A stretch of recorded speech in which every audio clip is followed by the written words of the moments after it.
Once again, good evening and welcome to everyone.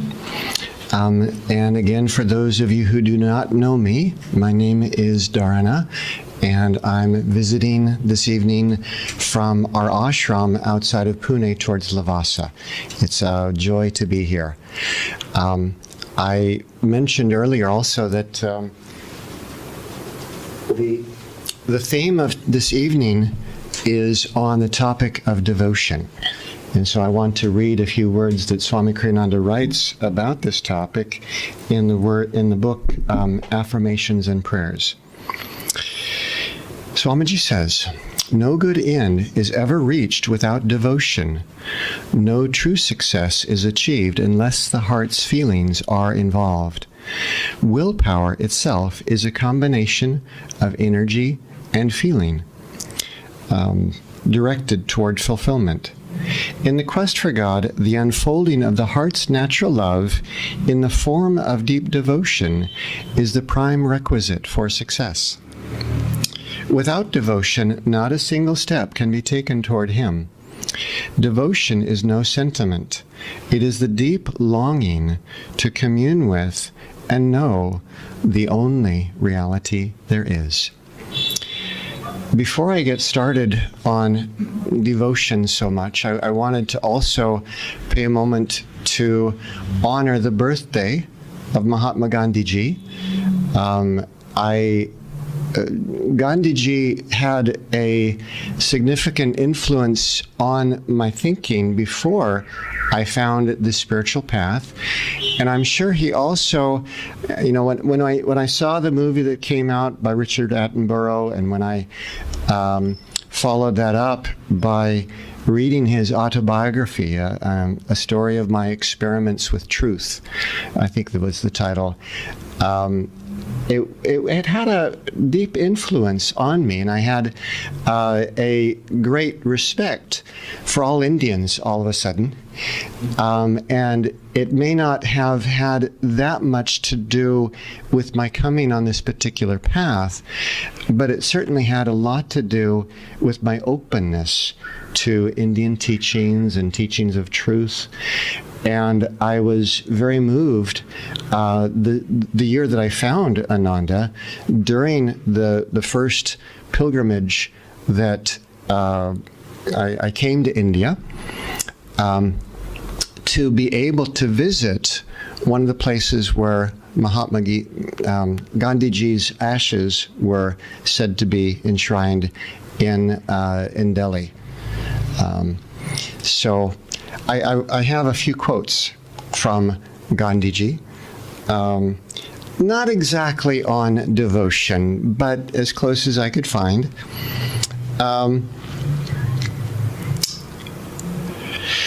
"When I despair, I remember that all through history the ways of truth and love have always won. There have been tyrants and murderers, and for a time they can seem invincible, but in the end they always fall. Think of that. Always." Gandhiji also gave a definition of prayer, or at least a few comments on prayer. He says, "Prayer is not asking. It is a longing of the soul. It is daily admission of one's weakness. It is better in prayer to have a heart without words than words without a heart." Truly a very wise man. And perhaps it's no coincidence. I'm not sure about these things. We've just had a week of honoring Lahiri Mahashaya. And it's interesting that Lahiri Mahashaya's birthday and Mahatma Gandhiji's birthday are so close to each other. Of course, Yogananda paid great homage to Gandhiji in his autobiography of Yogi. And I think all of you know now that Gandhiji also received Kriya Yoga and became a devoted Kriyaban, just like most of us. And if you're not one yet, get it. It's all worth it.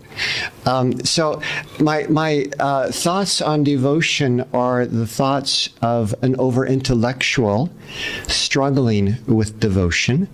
I was one of those people who was math and science and other things came easy, but devotion has been a struggle for me. And I've found a few things that have helped me in my struggle. And whether you're struggling or not, I thought I would share these things with you because devotion is a very valuable thing on the path. Swamiji mentions in this reading, without devotion, not a single step can be taken towards Him. And for those of you who know, whether you know or not, Swamiji is quoting our Param Guru, Swami Sri Yukteswar's words. Swami Sri Yukteswar was a Gyan avatar. And in some ways, I was relating to him, but in other ways, I was realizing, no, he had devotion, he had love, he just didn't express it. Whereas I'm struggling to feel it most of the time. I hope you're not. But like Gandhi, I've realized that devotion doesn't only mean the feelings in our heart. I think over-intellectuals have a disadvantage in feeling anything in their hearts. And I have sympathy for any other over-intellectuals who are out there. But that doesn't mean that we can't express devotion in many other ways. Gandhiji may not have felt that much love in his heart, but he certainly felt a lot in his heart. He felt compassion for his fellow man. In one of Yogananda's wonderful books, it's called How to Love and Be Loved. And my apologies for quoting a book that's not in stock at the moment. But Yogananda compares,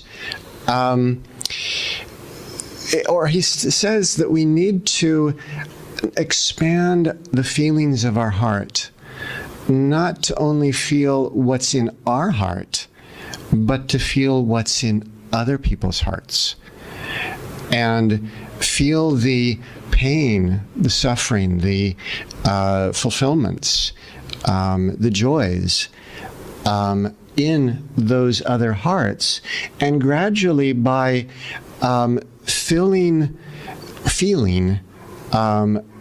the sentiments in the other hearts, gradually you expand the boundaries of your own heart and can feel your connection with the divine through all of those hearts.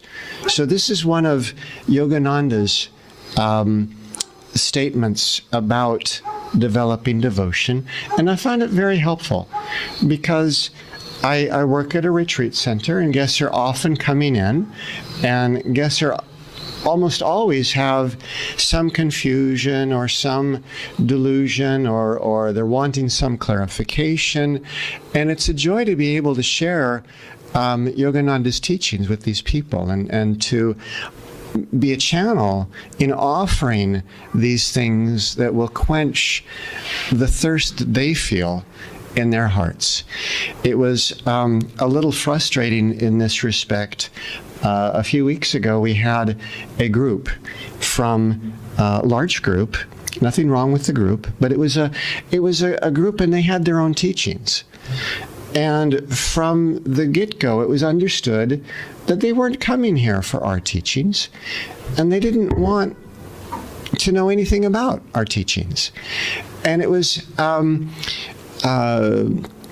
I don't want to critique in any way their teachings. I mean, there's so many paths to God. And, the important thing is to find a path that you feel in attunement with and follow it to the end, follow it all the way to God. But they would have these discussions at every meal.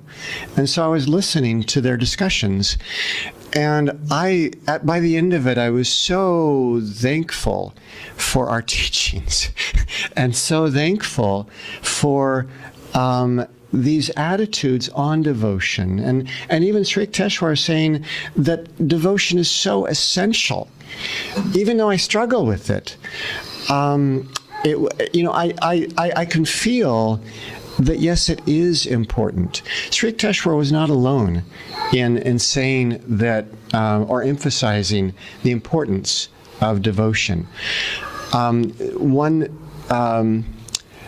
Someone asked Jesus Christ, what is the most important of all the commandments? And Jesus said, thou shalt love the Lord thy God with all thy heart and all thy mind and all thy soul and all thy strength. This is the first commandment, and this is the most important of them. And he said the second commandment is like the first one, to love thy neighbor as thyself. Maybe he meant as much as yourself, but in any case, being compassionate with our neighbors, and who's our neighbors? Everyone around us. These are the most important commandments, according to Jesus. So there's emphasis of the need for devotion from our masters, and so naturally we want to develop devotion. So how can we develop devotion? I have a couple of pointers. One of them is if you can't feel love for God yet, emphasizing yet, because it will come, it's inevitable. Just like Swami Kriyananda, when he was trying to give up smoking, he would say, I haven't yet succeeded.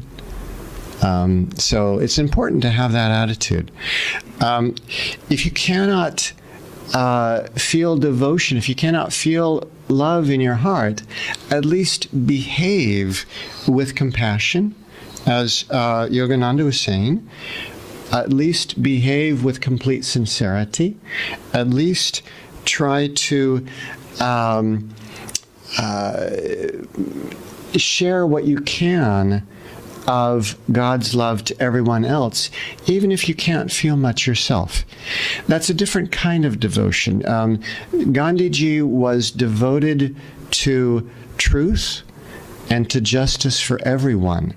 And he certainly had compassion for everyone around him. And I feel the same. Another tip or valuable point. This is from Swami Kriyananda in his chapter in the New Path on Kriya Yoga. Swamiji says that yoga practice by itself. He's talking about yoga. What is yoga? What is Kriya Yoga? What are all these techniques of yoga? Why do I need techniques for yoga? He says that yoga practice by itself won't give us God, but it can help us very much in our efforts to give ourselves to Him. And when I read these words, I was very inspired by them. And in one of my seclusions, I spent that seclusion, in order to, if you think about it, in order to give ourselves to God, in order to give any gift, we first have to own that gift. Right? Otherwise it's a meaningless gesture. I could give you all the cars on the street out there.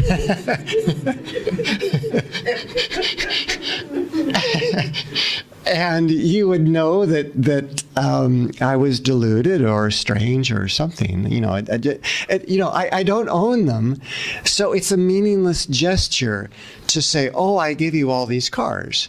I don't own any of those cars. I know that. You know that. So it's a meaningless gesture. How much of ourselves do we own? How much in control of ourselves are we? How much are we slaves of one bad habit or another bad habit? I devoted one seclusion to trying to gain control of myself. I'm a person who's always had a little bit of resistance to doing the energization exercises. For example, they've done me great good. I know they've done me great good, but still it means, standing up and, doing all these exercises. During that seclusion, when I would stand up to do the energization exercises, I used that reluctance within me. I tried to do the energization exercise with so much overemphasis, over control. There's part of me that resists doing them. Well, I'm going to do them twice as hard and twice as often to overcome this part of me that resists them. And, it worked. It really helped. It wasn't only with energization. It was every practice. Mahamudra. Some of you don't have Mahamudra yet. When you get Kriya, you'll get Mahamudra, and you know what I'm talking about. Every little practice of our teachings, I tried to do with absolute 100% self-control. Just very precise in the movements, very precise. In doing my kriyas, I would do, we all do, those of you who have kriya are doing them 12 at a time, rounds of 12. So I would do a round of 12 and I would introspect. Was that a perfect round of 12? What could I improve? And then I would pause for a moment or two and think about what was it in that last round of 12 that wasn't perfect. And then I would make the effort in the next round to make that round as perfect as I could get it. And it worked. It was one of the most blissful seclusions I've ever had. And it was all through trying to gain more control of myself and then trying to offer, the other side of this, not just trying to gain self-control, but trying to offer myself as much of myself as I could. One of my prayers that week was, I know I don't have complete control of myself, but as much as I can control, I offer to Thee, and help me in my efforts to gain more control of myself so that I can offer all of myself unto Thee. And this, in a way, I think this is what, even what Jesus was talking about. Love the Lord thy God with all thy heart, mind, soul, and strength. What do those words mean? All thy mind, I think, is an allusion to having control of your mind. If your thoughts are wandering on, let's go get a pizza after this, or let's, whatever thoughts are there, you can fill in your own blanks for your own wandering thoughts. I'm sure we all have too many of them. But if we're trying to love God with all our minds, and our minds are wandering this way and that way, then we're not succeeding yet. If we're trying to love God with all our hearts, and there's something in our hearts, some desire in our hearts ahead of the desire for God, then we can't love God with all our hearts. loving God with all our soul. I think the soul is who we are. We're not the body, we're the soul. So we're offering ourselves. It's complete self-offering. All our strength, this is energy. Jesus said these words in Kali Yuga. They didn't understand energy. Everything was matter. But they did understand strength. Strength was the power to move matter.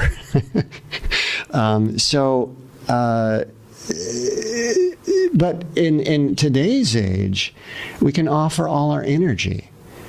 Kriya Yoga is an offering of energy at the spiritual eye. It's an offering of self at the spiritual eye. It's all these things.